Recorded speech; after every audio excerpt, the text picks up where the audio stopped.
The thing is, here is a traitor walking right by. Take a look at the face. This is what it looks like. Hello, brother.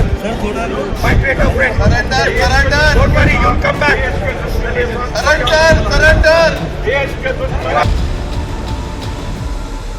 तो जब मुझे BJP में मेरे leader Amit Shah ji हैं और देश के प्रधानमंत्री हैं, उन्होंने मुझे मिनिस्टर बना के इनके सामने बैठा दिया, तो इनकी तकलीफ है, वो रोज देख के मुझे जलते हैं, रोज इनकी जान निकलती है।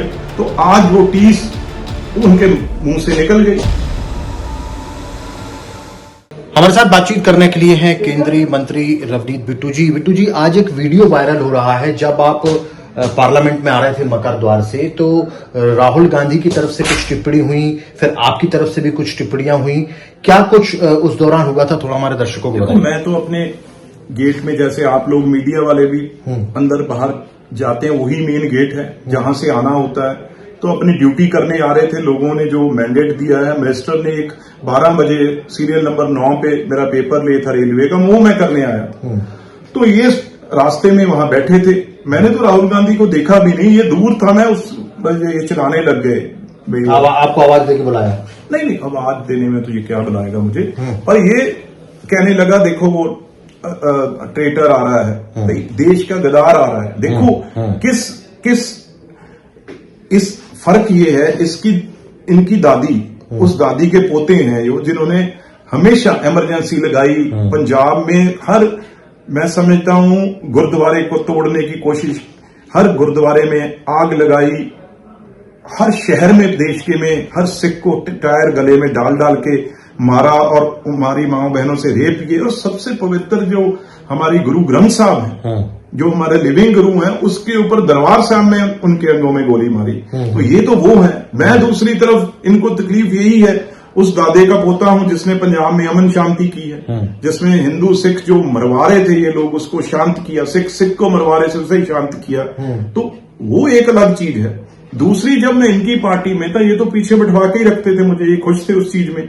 तो जब मुझे बीजेपी में मेरे लीडर अमित शाह जी हैं और देश के प्रधानमंत्री हैं, उन्होंने मुझे मिनिस्टर बना के इनके सामने बैठा दिया, तो इनकी तकलीफ है, वो रोज देख के मुझे जलते हैं, रोज इनकी जान निकलती है। तो आज वो टीस उनके मुंह से निकल गई और कैमरों में कवर होगी। मेरे को तो हाथ मिला रहे थे, उसके बाद मैंने कहा मैं देश के गद्दार के साथ हाथ नहीं मिलाऊंगा। आपने वो हाथ तो आगे किया था उन्होंने, लेकिन आपने मिलाया नहीं। मैं क्या, मैं आपके देश के आप गद्दार हैं, रोज फौज को आप बुरा भला कहते हैं, देश को बुरा भला कहते हैं। ये पंजाबी का एक सिख का हाथ है, ये देश के गद्दार के साथ हाथ मिलाने आप उस चीज के लिए काबिल नहीं हो। उसके बाद में जब आप अंदर की तरफ आए, कि आप मतलब ऐसा आपको लगा था? वीडियो लगा नहीं, कुछ लड़ने तो शायद राहुल गांधी से कहीं मजबूत होऊंगा मैं, और वो यहां तक मैन हैंडलिंग तक जाना चाह रहे थे। उनको सुखी रंधावा और केसी वेणुगोपाल, उन्होंने उनके हाथ पकड़ के रोका है, नहीं वो इससे आगे भी बढ़ते। किस बात को लेकर वो इतना क्रोधित हो रहे थे? आपसे नाराज? तो उनसे पूछना। आपने हाथ नहीं मिलाया या आपने जो कहा उनको? नहीं, मैंने तो कुछ कहा ही नहीं। मैं तो अपनी गाड़ी से उतर के आ रहा हूं, उन्होंने बोलना शुरू कर दिया। वो तो उनको पता है भी उनका क्या दर्द है, क्या तकलीफ है। लेकिन आज विपक्ष ने मतलब पूरे तरीके से 2-3 दिनों से लगातार ये संसद नहीं चल पा रही है, प्रधानमंत्री का वक्तव्य भी नहीं हो पाया आज लोकसभा में, और एक बार फिर से हंगामा हुआ। कैसे ये गतिरोध खत्म होगा, आपको क्या लगता है? देखो, ये बात है, राहुल गांधी वहां पे देश के अगेंस्ट बात करना चाह रहे हैं, अनएथिकल। जो चेयर से बार बार उनको कहा गया भी आप राष्ट्रपति भाषण के ऊपर बोलिए, आप देश के मुद्दों पे बोलिए, वो कोई देश के दुश्मनों की बात करना चाह रहे हैं। ठीक है ना जी।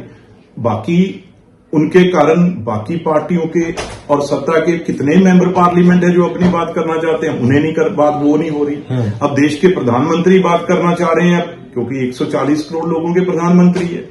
आज उन्होंने, प्रियंका गांधी जी ने वहां पे पार्लियामेंट के अंदर ही प्लानिंग करके अपने जितने भी लेडीज मेंबर हैं उनको प्राइम मिनिस्टर की सीट आके उन्होंने कवर कर ली। प्राइम मिनिस्टर तो आए ही नहीं थे, लेकिन वो सीट घेर के और जर्न हो गया। तो कल को अगर मार्शल लगेंगे फिर कहेंगे मार्शल लगा दिए, अगर सस्पेंड करेंगे फिर कहेंगे सस्पेंड कर दिया। तो कहीं भी डेमोक्रेसी के अंदर, लोकतंत्र के अंदर ये लोग फिट नहीं आ रहे। ये वही अर्बन नेक्स्ट लाइट, वही नीति इख्तियार कर रहे हैं। अभी ये चीजें अगर करनी भी इन्होंने इलेक्शन ईयर में करते रहे।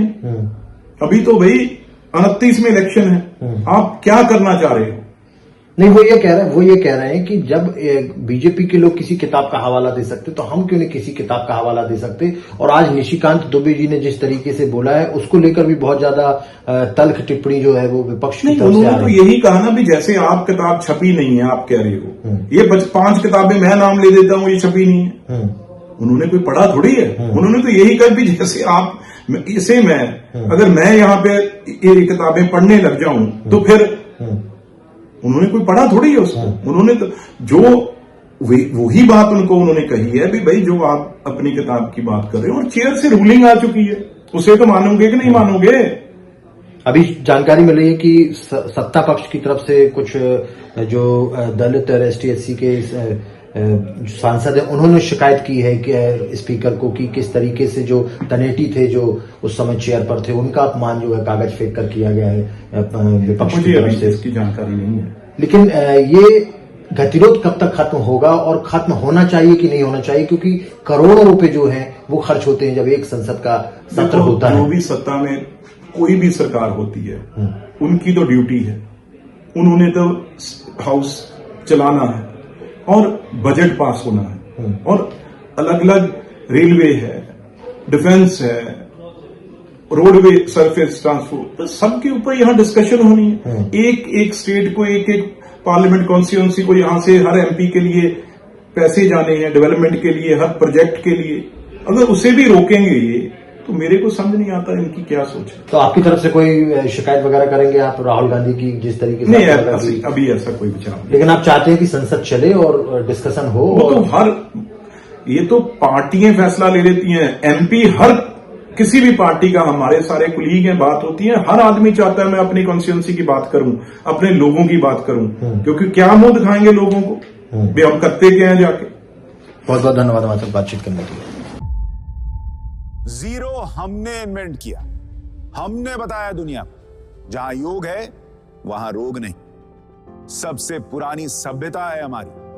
गुलामी से तो और देश भी लड़े भाई, पर आजादी के लिए अहिंसा का रास्ता बस हमारा था। अपने पसीने से जमीन सींचता किसान और घर में घुसकर मारने वाले जवान, बस इसी मिट्टी ने जने। इसके हाथ ने जब थामा जज्बा तो इतिहास रचे। कदम बढ़ाए तो चांद का वो हिस्सा चूमा भाई जहां कोई कभी नहीं पहुंचा। आज पूरी दुनिया में शान से लहरा रहा है तिरंगा, और इसके पीछे है गर्व से भरी अनगिनत कहानियां जो लिखी जा चुकी हैं और लिखी जा रही हैं, जिन्हें मैं सुनाऊंगा राष्ट्रगर्व रोज शाम 6:25 पर।